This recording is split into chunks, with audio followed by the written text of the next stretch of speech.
Masayu. Welcome to The Cosmos, the podcast for curious souls, open minds, traveler hearts, and the wild range of culture. My name is Kim, I'm your host, and I'm very excited to go into this episode today. Hey you, hey you. Meet my interview partner today. It's Kathryn Sampeck. She is a professor of anthropology at Illinois State University. She's a 2023 to 2026 British Academy Global Professor of Historical Archaeology at the University of Reading. Sampeck uses multidisciplinary approaches to investigate a variety of topics such as taste, culture, landscape, race, literacy, money, and commerce in the American commodities in the early modern world. She has devoted years of archaeological and historical research to understanding the cultural history of chocolate. And as a board member of the Fine Cacao and Chocolate Institute, advocates for a more equitable and transparent chocolate cacao value chain.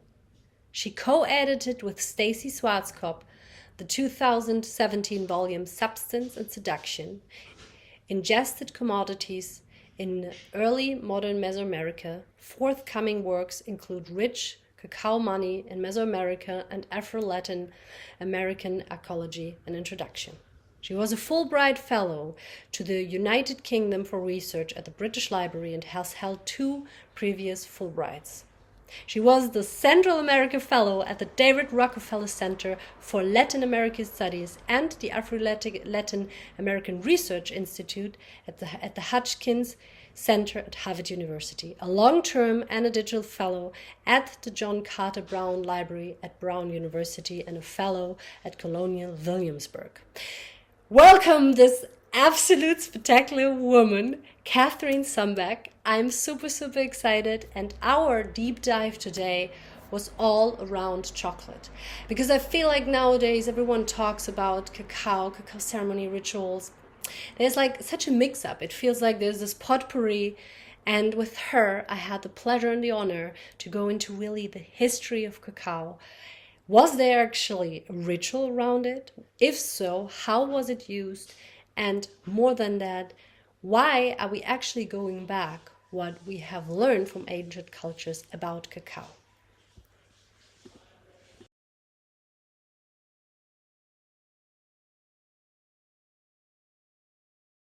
Welcome everyone. Here I am with Katie. We dived into what she's doing, where she's from, and why we are talking today about cacao. Welcome, Katie, to the podcast, The Cosmos. Thank you very much for inviting me. I'm pleased to be here. I would like to directly, I know you have a history and you went into different directions, but really that we circle today around cacao. If not, we probably would never finish.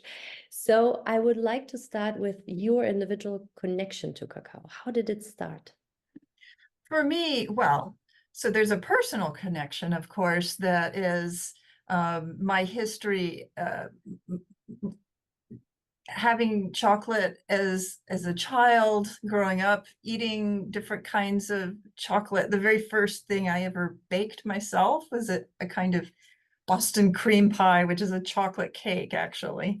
And so there was different ways that chocolate had been part of my life, but I didn't really know a lot about where chocolate came from and what went into chocolate. So it was that kind of mystery that I think a lot of people live with.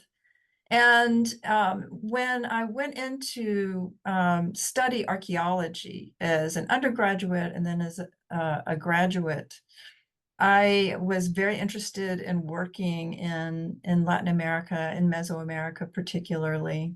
And I was very lucky to meet researchers who, had done some foundational work there.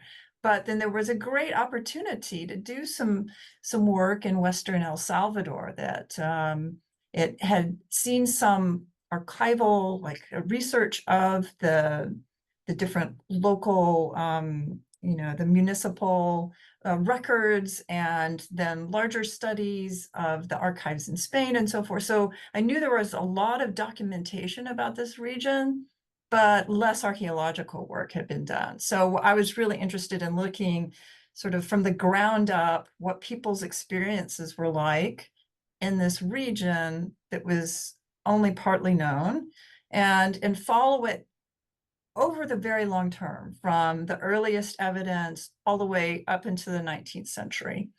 And the kind of archaeological work I did was this survey where you go and you find all of the different sorts of traces, whether they're roads or irrigation networks, canal systems, so the agricultural fields as much as where people were living. Mhm. And looking at over this really long span of time. And as I worked on it, it became clearer and clearer that this was a really special place. And it was incredibly special because of its role in growing cacao, and then being really the birthplace of chocolate itself. Um, so that's my, wasn't that I went looking for chocolate, but I feel like cacao and chocolate found me just because of the overall, the special spot I happened to have the chance to work in. This is beautiful. I was with the Chata and Nana I worked with in Guatemala, and I was researching a little bit, and they said the same thing. The plant searches you. There comes the Yeah. spiritual aspect in. And why? I mean, super interesting that you say that. Like when I think about El Salvador, it wouldn't be the first place where I think of, yeah, of cacao. I know that there is a discussion between Ecuador and Peru who had the Mhm. first cacao tree, and so what have you found in that? Like, why is El Salvador so important, and what was the role there of cacao? So, so yes, you're exactly right that there's been amazing work being done in Peru and Ecuador, looking at the very first domestication of so cacao is a tropical tree that likes to grow in the understory. So that it likes a canopy of other trees and plants around it, sort of in that dappled shade, very slow growing. So it takes a few years before it even produces any fruit.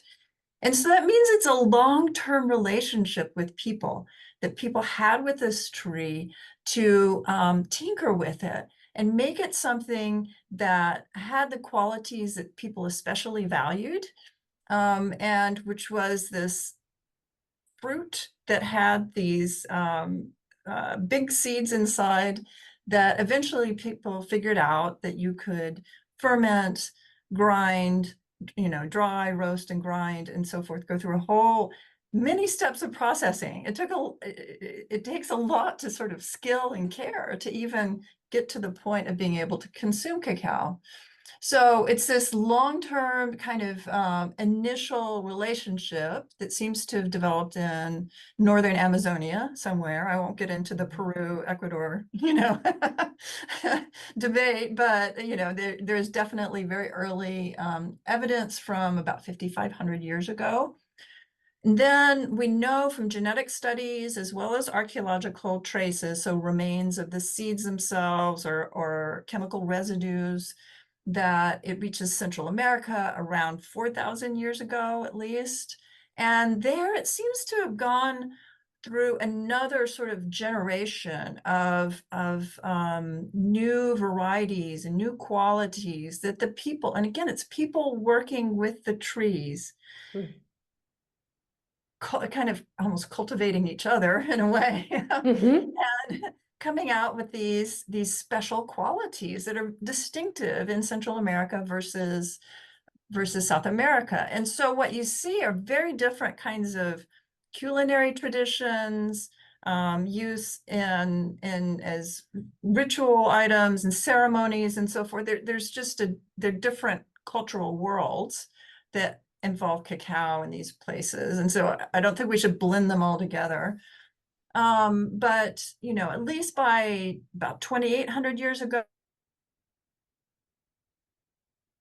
There are these special ceramic vessels that look kind of like it's a spouted vessel that looks like almost like a teapot or something. Hmm. But we know from archaeological studies that there are these traces of cacao in those vessels. So, and that becomes like a marker for that time period, basically, of about, 2000 or so years ago, that you see this all over the Pacific, up and down the Pacific coast in Central America and Mexico, into, across Guatemala, where I worked in El Salvador. So people are using cacao, right? Hmm. But it's a little bit like saying, as soon as people had a domesticated wheat plant, they were making baguettes, like immediately. Everybody makes baguettes. That's what you do with wheat.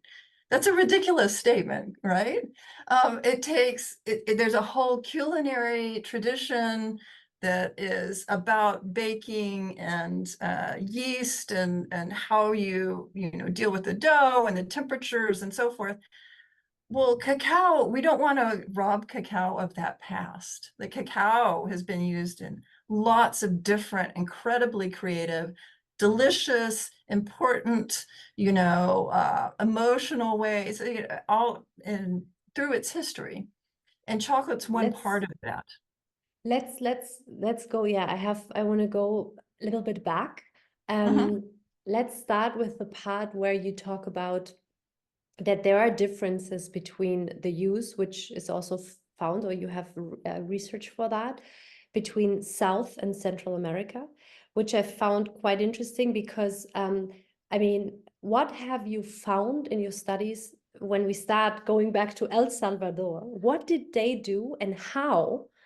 Okay. Maybe we can, and wait, and how or how, what did they do with cacao and how did they come up? I mean, this is still for me a mystery when I think about, as you said, it's such a process. I mean, first of all, you have to come to the idea that you open this thing. Okay, this is still something I would be like, okay, the first human beings, they tried different things, probably was trial error, they've died or something like, I don't know, or where have they seen animals they were following, and then how did they come up with fermenting, roasting, thinking, oh my god, this is still, maybe we take the peel off, like, I mean, before we actually come to chocolate, so thank you that you Yeah. mentioned that. How was it before? Like, what was it used for, and how did they come up with all of that? I know it seems almost impossible when you think about all the different things that had to have happened.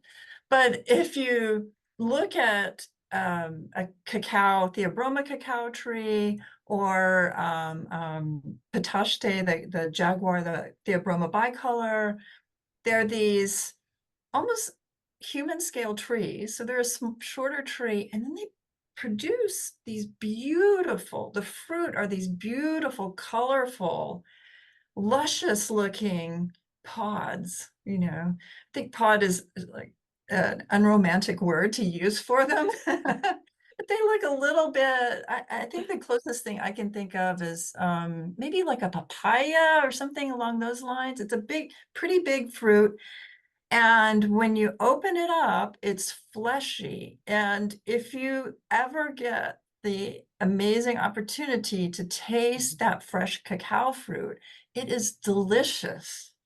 And it's very light and kind of an elegant, sweet, but not overpowering, beautiful tasting food. So that would be an attraction right there.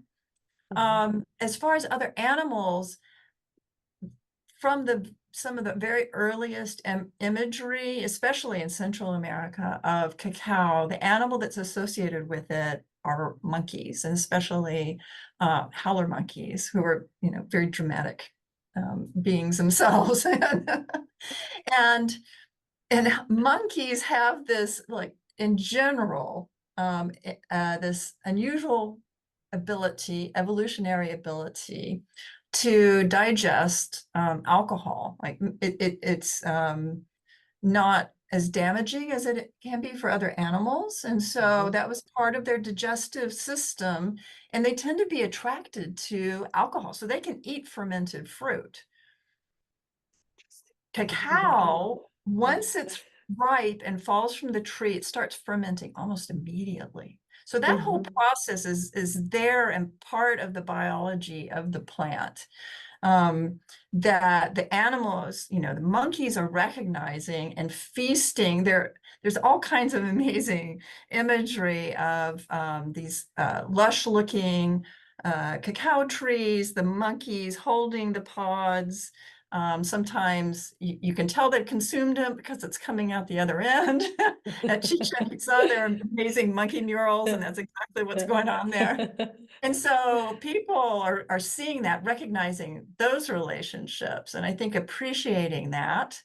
And in Amazonia, in northern Amazonia, there's a very great wide tradition of making medicines, foods, and drinks from lots of different kinds of tropical trees, and many of them from the same broader family of trees that cacao is part of. So this is part of a tradition that had been developing over thousands of years, and cacao was one element within that. And so if you have that tendency to quick fermentation, the suggestion is from the very earliest archaeological evidence that um, people might have been making, instead of a kind of ground cocoa drink with the seeds, actually fermenting the fruit and making a kind of wine out of it. And Oh, so that, because there are these tall neck yeah, bottles, and if you saw it, you'd say, oh, yeah, I could see that yeah. as a wine bottle. And then those are the same vessel forms that show up very early on, the initial ones in Central America and Mexico. And then it transitions to this spouted pot that seems to be probably using the seeds. But if people have been working with the fruit and noticing those seeds and have a tradition of making other kinds of medicines and drinks and so forth using seeds, then and a complementary example in that same environment is you might have tonka. And tonka is a kind of vine. Yeah. Yeah. Yeah. And it has a very big seed, and people have to ferment, and then they process that big seed, and it's a wonderful kind of basis, for flavors and food and so forth. It's kind of like vanilla. Well, you have a lot of things like that that people are working with. And so what's unusual, thinking about, you have all these thousands of years of tinkering and doing different things with cacao. And then what happens in Western El Salvador, and this is from my archaeological work, looking at the changing landscape, quite literally, Mm-hmm. is that about in the 13th century, so at about 1200 more or less, there is a tremendous transformation of the landscape where people are living in new places, and they're having very different sorts of material worlds, in the sense that the ceramics that they're using look very much like those that you'd see from the same time period in central Mexico. And they're living in places and in a way that's very dispersed over the landscape. So it's not concentrated cities and villages, but it's this unusual pattern, which I was kind of struggling with for a while to understand. But then if you look at cocoa growers, cacao growers today, really a dense urban settlement is antithetical to cacao agroforestry. You can't have the two in the same place.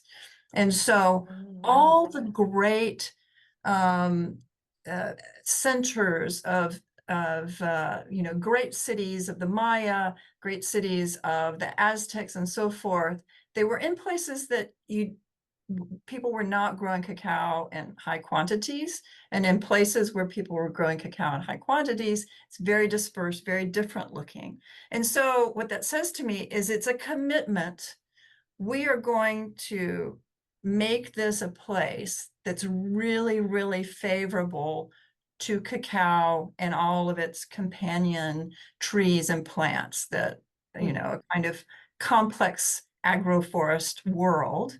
And we're going to live in a way in our communities that supports that. And that's what I saw in this landscape. Optimum placement for the rich soils, optimum settlements, to have canal irrigation networks, and not an emphasis on this really concentrated settlements of cities, but very, very like a perfect kind of ecosystem for people and cacao to grow well together. And then the payoff in Western El Salvador was that they became premier, unmatched cacao producers at the time, that by the, before the Spanish even arrived. And certainly the Spanish were noting this and writing about it. And so it's this kind of amazing, bountiful, spectacular production that happens here in Western El Salvador. And then that's also the same place. Everybody kind of has their local foods and drinks that they're making with cacao. And the local drink, noted over and over again in the very earliest Spanish accounts in this region, is called chocolate. Chocolate. Yep. Is it Well, except it doesn't actually have the L on the end. So for the version of Nahuatl that was being spoken in this region, they don't have the final L. Like that's classical, that's Central Mexico, it has the L on the end. And so it's actually very original and correct to say just chocolate. So basically, they already, if I would summarize it, I don't want to like shortly summarize it, please correct me, but you could say they started to grow it maybe after also seeing the reaction of the monkeys and maybe trying out different fruits, making their juices, drinks with it, using first more the pulp or the fermented bean, but before that they used it for trading like money. Like, is there also history No, that's about later. that? That's later. Wow. Yeah, So it was people like really are, first but yeah. before we go into that, I would like to open up one other part, because the way you just spoke about the societies at that time, it feels so tremendously respectful towards the cacao. And it feels, even if there is a special relationship on some level to this tree, because as you said, I mean, I guess all societies in some ways knew, especially in northern or in South and Central America, that maybe if you have here your construction site, then it's not good to plant. Maybe only Western societies do that. It's maybe a little bit provocative, but still we try to have it all on one place. But I mean, how has the relationship been to this? I mean, this is very special, it feels, that they, Yeah, what have you absolutely. found there? Yeah, it's an amazing, and so the more work and rethinking that I've done about some assumptions that people have had, is that it's really clear that this was it cacao communities in this, especially in this particular context, they were collaborative, consensus building, cooperative, because to have this amazing commitment to really high volume production, it takes this perfect kind of setting and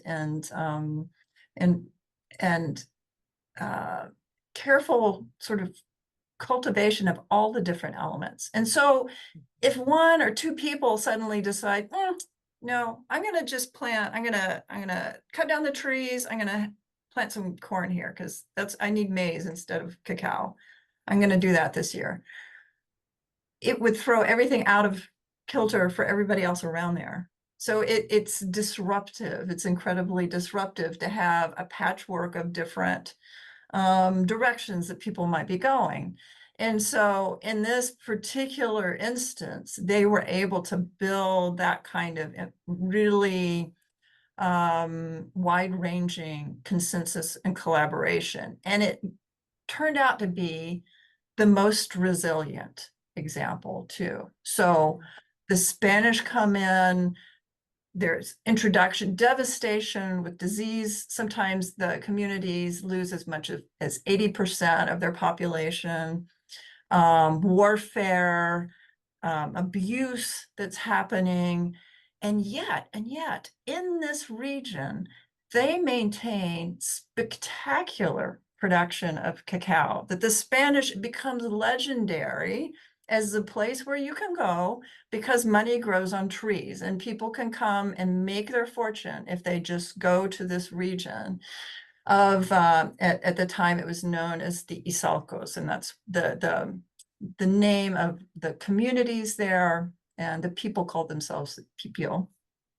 And so this spectacular system that, the Spanish were hands off for the most part, for the first 60 or so years. So in the 1540s to about 1580, they were basically just raking it in. They forbade non-Indigenous people from messing with those people who were managing those cacao orchards and creating this sort of bounty. There are numerous cases where Spaniards tried to acquire cacao orchards on their own in the same region, like they privately bought land that had cacao on it, and then they tried to improve it by planting more trees and so forth, and doing all these things that they kept trying to tell the indigenous people to do, who refused. And then there were stories of, yeah, and it didn't produce anymore. And so it gave them a lot of power in the sense of, if your priority is to make this cacao wealth, then you need to let us do our job in the way that we want to, which they did for that time period. And the exports, I have a few like specific numbers for you of, from 1562 to 1580, from the port in Western El Salvador of Acajutla, which is the main port for this region. And so this is just the exports. 1.2 billion beans per year, which is about 1,000 tons exported. And then on top of that, you had tribute requirements, so tax payments to the Spanish, 4 times any other cacao growing area. Plus, everybody was buying all of their, if you're growing in an agroforestry system, that it really does limit where you're growing open sun crops like maize. So people in the region often had to buy their basic staple foods. So they're buying that with cacao, all of this. So that it's tremendous. That's just like a window of the amount of cacao that's being produced by this region, and being circulated in Mexico, Central America, and to Europe, and even to the Philippines, to Asia. But it hasn't been so important, for example, for South America. Is that correct? Like they haven't been so much involved into cacao, Not this really. So they come into the cacao and chocolate story. They come in early because, it's a very early place where they are using cacao in different ways, but they're not these astoundingly high volume producers. It's more household, smaller scale production. And what happens is there's this shift that happens at about 1600, where the Spanish changed their strategies. And part of it might have been they've learned some lessons over the decades from indigenous people to some degree. And then these a real move on the part of Spaniards to take over the cacao market, that they want to crowd out indigenous producers. So you have the founding of plantations, establishments of large-scale plantations that are monocrop plantations. So they're not growing this complex, very balanced cooperative agroforestry. They're going in, planting cacao and not all of the other components with it, and then relying on enslaved labor. And so it moves to Costa Rica, Venezuela, and Ecuador, these really, really high volume, because they're extensive and they're growing a different variety of cacao than was being grown in Western El Salvador. Western El Salvador was a Criollo cacao, which today is associated with very fine flavor. And some of these new plantations are relying more on this forastero cacao, which is hardier, more resistant to disease, and produces a lot. But it was seen, even at the time that this change started happening, as a different quality. It's not the same cacao that had been grown and that people had learned to like the taste of. The pots are also much bigger. Like Yeah, it's really interesting. I have been in Peru to a conference where there were, like you had basically everyone of the supply chain represented. And there was a huge discussion about you want us to grow more chunchu, but you don't want to pay more. And the yeah, quantity is so much lower than, for example, if yeah. we have a hybrid. So why should we still grow? And it's interesting because what I found also from the outside, how much over the centuries now their minds have changed as well. Like there's not this idea anymore so much. We often think there's more connection to nature, but there's of course also the part where it's about survival and Yeah. just like, okay, if I can make more and have more seeds I can sell to Europe, so yeah, I'm going to have a monoculture plantation, which is crazy for the ground. I love that you mentioned that, but before that, we have now covered like the different storylines within South and also Central America. Now, if we are kind of stepping meanwhile in Spain, I was thinking, as you know, like, okay, let's bring the camera over to Spain. I mean, you were saying for the first time the word chocolatl was in there, or chocolate was in their heads. Maybe they also pronounce it differently. But how did chocolate become chocolate? Because what I do understand is we are with our wine, let's say wine drink. So when was the point when like toasting was introduced? And then what did the Spanish make out of it? Or how did they change it? So part of the answer to your question is the research I'm doing exactly now. Oh So wow. Yeah. all of these, Oh, all of these beautiful. boxes of artifacts that you Yes. see, In the so back. I have a Yeah. chance to see. So there's pieces, they're not exciting looking, but they can tell an archaeologist a lot about what people were doing and that kind of. So chocolate and cacao has been often been associated with really specific technology, and archaeologists are good at looking at changes in technology.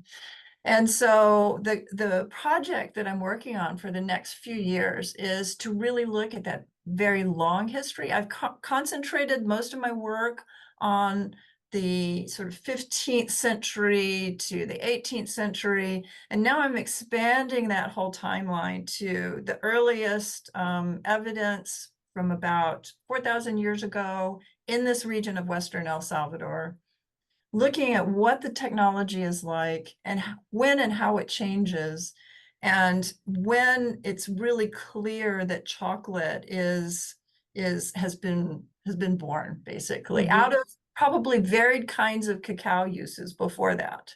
So I'm looking at a very detailed study of the artifacts to help identify those transitions, and then also working with the British Museum with chemical residue testing for different artifacts as well. And so this is going to give us a Wow. good sense of when those changes happen. And it's really exciting to have the support of the British Academy to be able to spend this time and do all this kind of work to really identify those changes. And so the initial Spanish reaction to cacao was Hmm. not as a food. So this gets back to your question of what about the money? When, was money before anything Hmm. else? There's great evidence of this gradual, with the adoption and use and appearance of cacao in different parts of Mexico and Central America. You see it in ritual deposits, often in particular numbers of seeds that have been recovered. And so there's this suggestion that there might have been a sense of money kind of use, maybe Hmm. fairly early on, and certainly as these kind of specific ritual offerings, ceremonial offerings in certain quantities that are important. And then it's really, really clear from lots of different kinds of evidence that by the time the Spanish arrive, cacao is a small currency, a small coin, like the change that you need to buy simple everyday items, eggs, Hmm. whatever the inexpensive sort of things. That was There were lots of all kinds of goods and services were named in cacao prices. There were specific counting quantities that were for cacao, and so increments 20, 400, and then 8,000. A peel in Nahuatl is this. It's this kind of Mesoamerican super number, but it was the main cacao counting number. So it's a bit like if you say today, oh, I've got a million things to do, and Hmm. millions, that kind of really big number that we can throw Okay. out there. Well, a peel was the same thing for Mesoamericans. But was And it all over Mesoamerica? Like yeah, all as of north to south, they oh were yeah, using the cacao. Okay. So oh yeah, basically, the richest countries in that time were the ones that grew the most cacao. you got it. Would you say? Okay. And so Okay. that's So this is why where, it spread where as Western well. El Salvador was really, really well positioned. I think of them as the kind Oh, of Swiss bankers of Mesoamerica. because nice. I love and, that. they, I love and that's that. where Yeah. they have this all-in commitment, and that so it's part of this sort of diasporic process of Nahuatl people and the kinds of connections they make through cacao and this widening market network. And the people in Western El Salvador really fully embrace this potential and this opportunity. And so the first description, so Columbus's son, the first letter in 1502 that describes cacao at all, describes it as a money, and how the Maya traders who were in the canoe, they find a Maya trading canoe, get all the people off, they're rifling through the stuff, obviously, Hmm. and they spill some cacao seeds, and that's when the traders jump to pick up every last one of them, right? Very dramatic scene for Columbus that they basically lose their heads over us spilling these seeds. And he says, because it's money, because they use it Hmm. as money. And he specifically talks about Guatemala. So colonial Guatemala includes El Salvador, but it's this whole region. Definitely, it's circulating. And then Cortez's descriptions of the market in Tenochtitlan, well, it's Tlatelolco. These are all things being paid in currencies of cacao. This higher denomination was a kind of cotton cloth, a very Hmm. specific trading cloth. Higher than that were copper axes. And so that was traded as a kind of currency. And then at the very highest level, or the most valuable, would be turkey quills that are filled with gold dust. And so it's a whole denomination system. But they The never same, traded with gold. No, it's like the or Spanish they were the did ones they did. the little Yeah. ones. Yeah, Mhm. it was not as so you don't have coinage in that sense, because partly they already had cacao. Interesting. So cacao was worth more than gold at that Yeah, well, it stage was back used then. more, it was more common, it was Yeah. ready, and it was circulating very widely. And gold was less prominent. It was circulated as a way to pay things and a kind of a level in the accounting system. But so the Spanish immediately, they're having trouble with their silver and gold supplies, right? With their coinage. It's a real monetary crunch at the time that the Spanish get there in the mid 16th century. And so they immediately adopt cacao as legal tender.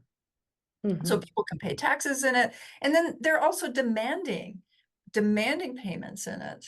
And so even in places where people aren't growing cacao, they're asking for payments in cacao. And so people are having to go and work or somehow get the cacao, bring it back, pay their taxes, and carry on with their life. And so it's adopted very enthusiastically as money.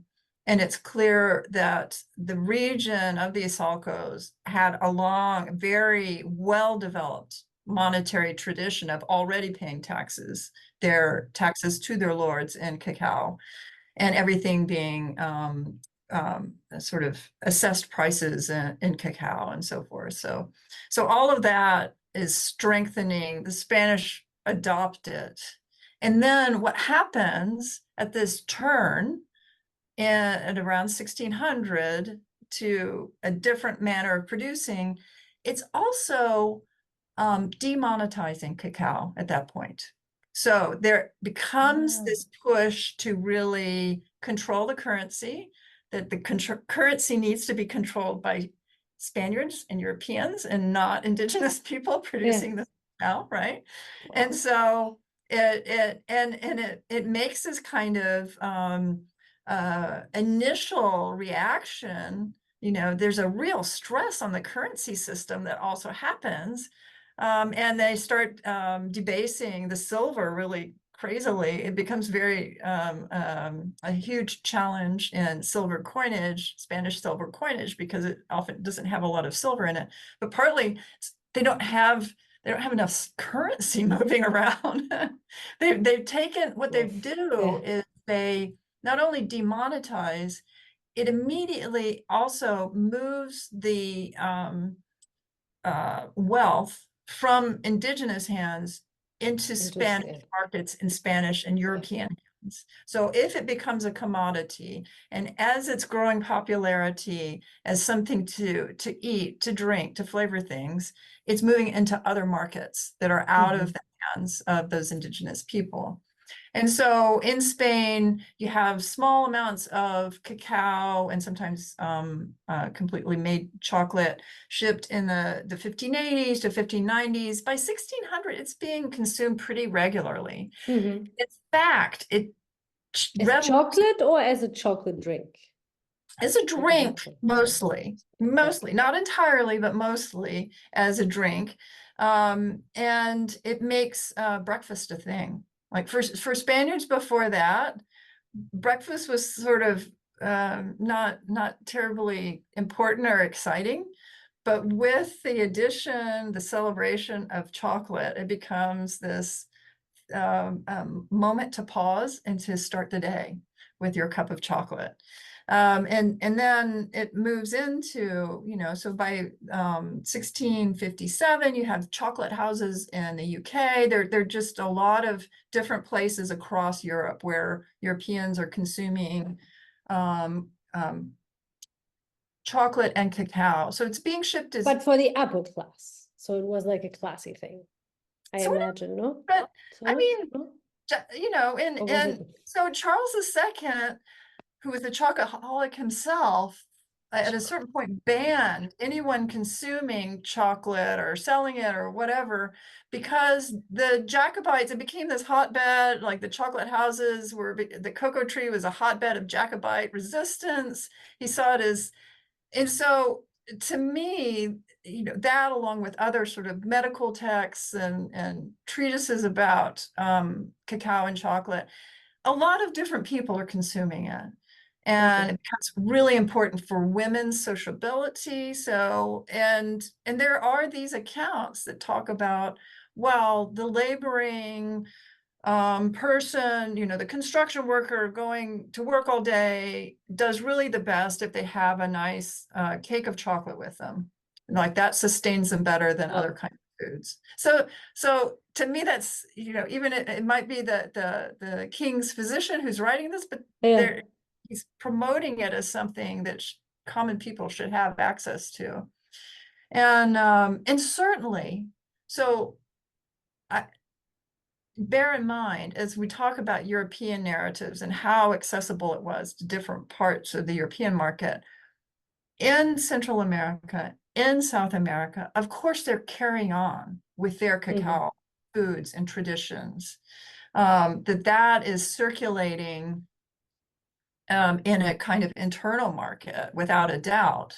People are consuming it and enjoying it, and having that, and that's at all different levels of society, Is not it just. true, or is it a myth that cow is never originated in Africa? That they brought it to Africa, so it is a less distance. So actually, it's really originally from South and Central America, and then it was brought by the Europeans, so they didn't have to be so far with their boat. Is that true? Well, it was for a very specific reason, that it was first brought to Sao Tome and Principe.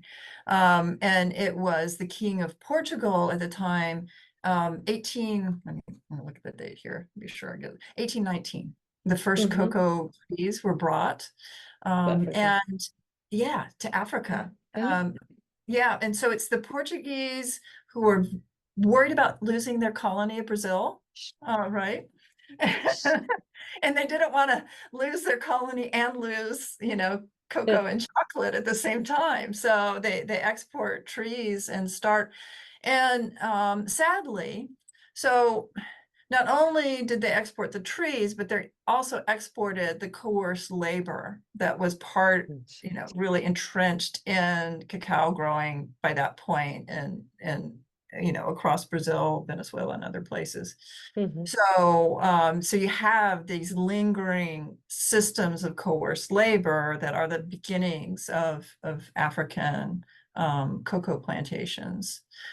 And that's a legacy that that we're still grappling with in different ways. So how do you think we can nowadays, because I think as a one more topic I would like to touch, but how do you think nowadays, looking at the chocolate market and now like talking about ceremonial cacao, like all these new developments, how do you perceive that we as consumers can be more conscious? And at the same time, I mean, what do you think about the new trends? Like, have you been there investigating, or is it a little bit like, yeah, I'm seeing that, but I don't know how to touch it? Or, yeah, what do you feel about it? I see several hopeful trends and Mm-hmm. some really amazing things that different people are doing to I've been asked, well, is chocolate good for you? And my answer to that is it can be. It definitely can be. And we can learn some of these lessons from the past of cocoa and chocolate. And so to think about that complex agroforestry system that enriches environments, is something that is also very resilient and gives farmers different products that they would be able to also market and sell and help sustain themselves, right? And so growing vanilla, growing tonka, growing other sorts of things in with these trees has been shown to be really beneficial. And then there's also this developing awareness that I think is really especially taken off in, say, the last 5 years, of consumers being more able to know where their cocoa is coming from and who's growing it, and how, what is going into that chocolate they might be eating, or if they can get cocoa nibs as something to consume and to enjoy. And now, the most recently, there's just been a much more holistic look at cacao and thinking about cocoa juice, cacao juice and cacao fruit, and how can we, you know, not treat things as waste that are very delicious and useful, and could also help support those farmers as well, give more back.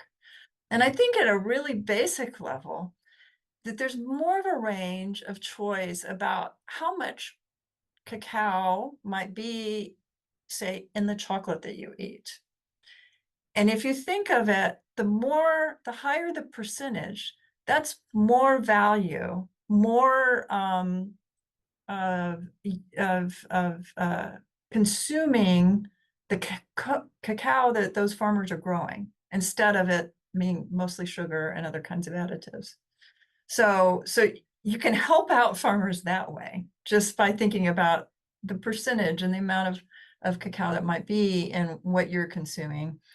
And then there are a lot of businesses that are working very hard to be very transparent about how they're getting their cacao, and thinking very thoughtfully about complementary farming, and not just it might be the coffee. Maybe they have a kind of mocha that they're developing, or a chocolate bar that has coffee in it. Well, it might be complementary farming, that you can see where that's coming from, and the kind of relationship that those producers are creating with the farmers.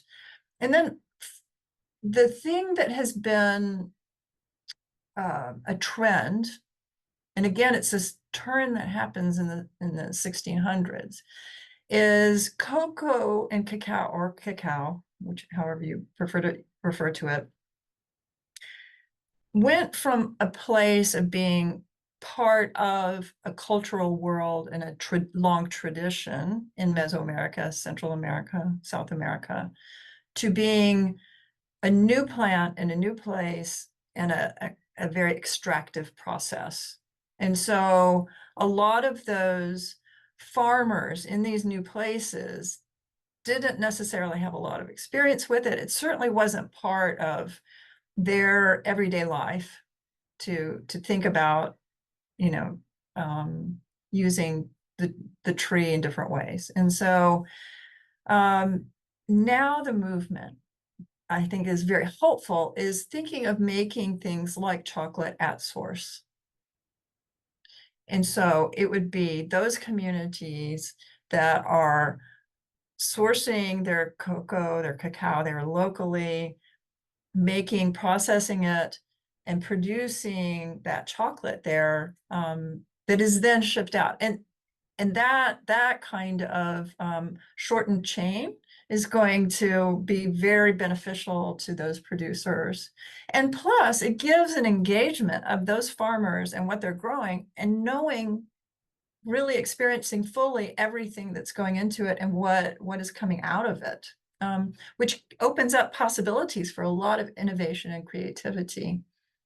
What I found really interesting when I was at this conference in Peru, that a lot of the farmers have never tasted their own cacao. Like, Yeah, we have, or their own, not their own cocoa, they have never tasted their own chocolate. So how is it when you put it actually into a bar? And so they did some presentations. There were a couple of chocolatiers, and on the other hand, there were many chocolatiers who have never visited the farm. So it was absolutely. I was very surprised about that. I kind of thought, if you are specializing on cocoa and you make pralines and cakes, etc., then you already dive deep into it. But then it was really this inter-exchange, and both sides were immensely surprised what is possible, and the other ones, how much work is behind a tree. So I found that really beautiful. I would like to go into one more thing, and to finish off with that for now. I mean, I'm still like curious when your research is going on and you are interested to share more. Amazing to go a little bit further on after the 18th century. But what about cacao ceremonies? Like, is there really evidence in the Maya Aztec cultures that they have done that, or is that more like a trend? And where actually did it come from? If you know, and how have you been to one? So I So haven't, I have to confess, I have not been to a contemporary cacao ceremony. Some people have I made some love comments about contemporary. them to me. I've met one of I was at a conference where one of the makers of ceremonial cacao talked about her approach and her emphasis. And so starting with that, the emphasis seems to be on purity and quality, which to my mind is always a good thing. Because if there's that concern, there's concern for those growing conditions, for farmer skills and knowledge, for supporting awareness along every step of the supply chain to have really, really excellent quality. So that's fine. And there is, so from a perspective of an archaeologist and historian who's been looking at all the amazing kinds of ways people have used cacao, absolutely, cacao has been used in ceremonies across Mexico and Central America for thousands of years. So you find them in a ceremonial context, especially burials, special caches of ceramics and other sorts of offerings that clearly show a very important, significant, symbolically significant, probably emotionally significant sort of event to have happened. And then there are amazing texts from the 1600s, 1700s in Maya languages, in Nahuatl, in different Mesoamerican languages that describe different kinds of ceremonies that involve cacao, and as well as depictions that especially counted numbers of cacao beans used in coordination with certain kinds of drinks as a healing, a kind of way to heal certain sorts of problems that a person might be having. So, and there's absolutely very excellent evidence across the board for that.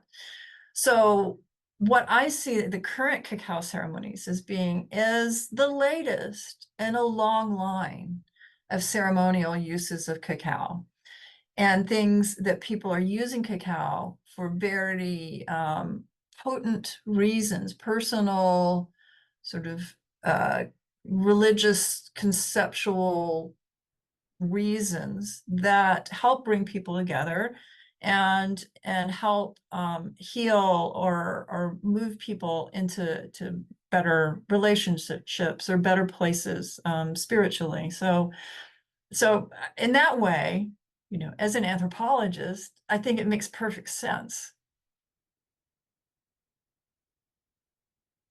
So beautiful that you say that it's kind of like it's kind of coming all back.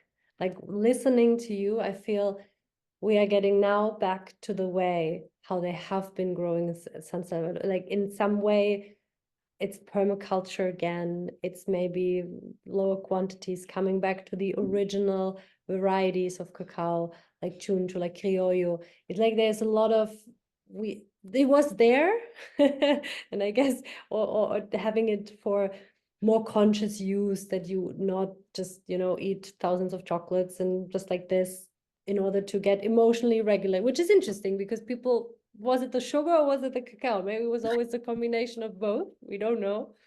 But the part of seeing that it comes a little bit back to what we have known, and to like, yeah, get again more connected up to the tree in some ways. Don't you think? It's really beautiful.